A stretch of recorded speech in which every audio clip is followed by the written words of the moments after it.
Today, we're digging into the secret history of Bitcoin. We're going to uncover its forgotten ancestor, an idea so revolutionary and pretty much laid the groundwork for everything we know about crypto, a full decade before Satoshi ever showed up. I mean, just think about that question for a second. It kind of reframes the entire history of cryptocurrency, right? Because long before Bitcoin was a household name, another concept had already sketched out almost the entire blueprint. So we're going to explore what it was and why it just disappeared. To really get this, you have to transport yourself back to 1998. The internet was absolutely exploding, and this small, brilliant group of thinkers, the cypherpunks, they were obsessed with one single massive problem. How do you create digital money that no bank, no government could ever control? And look, this wasn't just some tech challenge. It was deeply philosophical. It was a genuine quest for a new kind of value, something that could be for the internet what gold is to the physical world. And the central figure in this quest? A guy named Szabo. Now, he wasn't just a computer scientist, he was also a legal scholar. This gave him this unique obsession with how things like property and contracts actually work, and he was determined to bring those principles into the digital world. And his big idea? He called it BitGold. I mean, the name really says it all.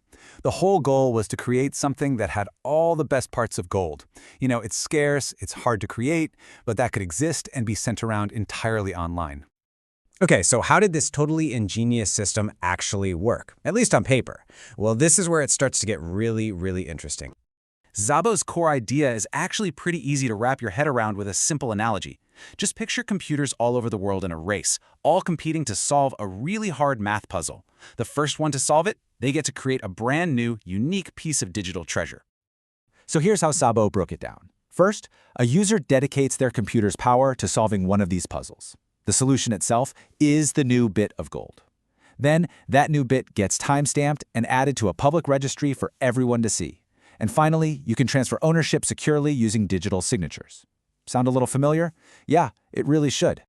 Now, this whole puzzle-solving process has a name, proof of work, and this is the absolute key to the whole thing.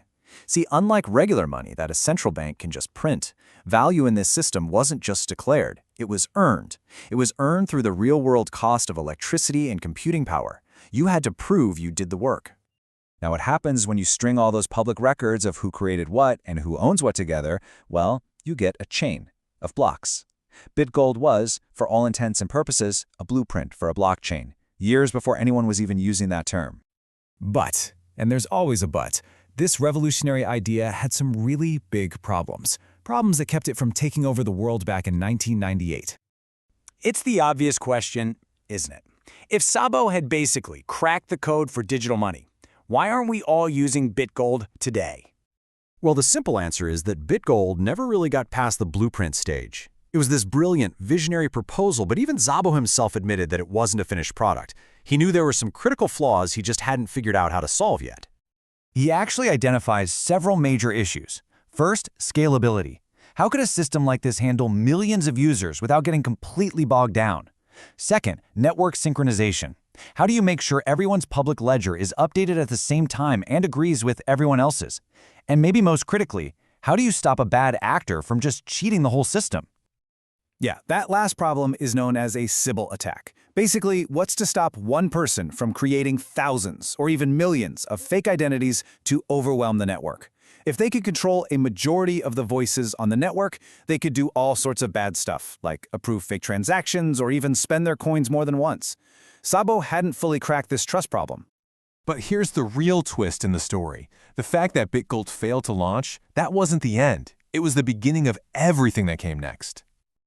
The ideas Szabo laid out didn't just vanish. They just sat there, out in the open on the internet, basically waiting for someone to come along, pick them up, and solve those final, nagging problems. And you can see the direct line perfectly. Let's just break down the core components. Proof of work? Yep, BitGold had it, and so did Bitcoin. A public ledger? Check, both had it. But look at that last row. Consensus. That was the piece Szabo hadn't solved. Bitcoin's absolute genius was finding a way to make sure everyone could agree on the true state of the ledger, solving the exact problem that stumped BitGold. And Bitcoin did it with two master strokes. First, it introduced this self-adjusting difficulty for the puzzles. So as computers got faster, the puzzles just got harder, which kept new coins coming out at a steady, predictable rate. Second, it created absolute, undeniable scarcity. There would only ever be 21 million Bitcoin. End of story. You know, the parallels between BitGold and Bitcoin are so uncanny, so direct, that for years, a lot of people have speculated that Nick Szabo is Satoshi Nakamoto. It's a claim he has always consistently denied, but it adds this fascinating layer of mystery to the whole story, doesn't it? So while you've never held a BitGold coin, its spirit is basically embedded in the DNA of almost every cryptocurrency out there today. It was that crucial first step, the ghost in the machine, that really kicked off the whole revolution. And that kind of leaves us with one last big thought. The story of BitGold is just this powerful reminder that innovation doesn't happen in one big flash. It's a process. Nick Szabo's failed idea from 1998 wasn't a dead end at all. It was the essential blueprint for what became a trillion-dollar industry. It really makes you wonder, doesn't it? What breakthroughs of tomorrow are being built right now on the brilliant failures of today?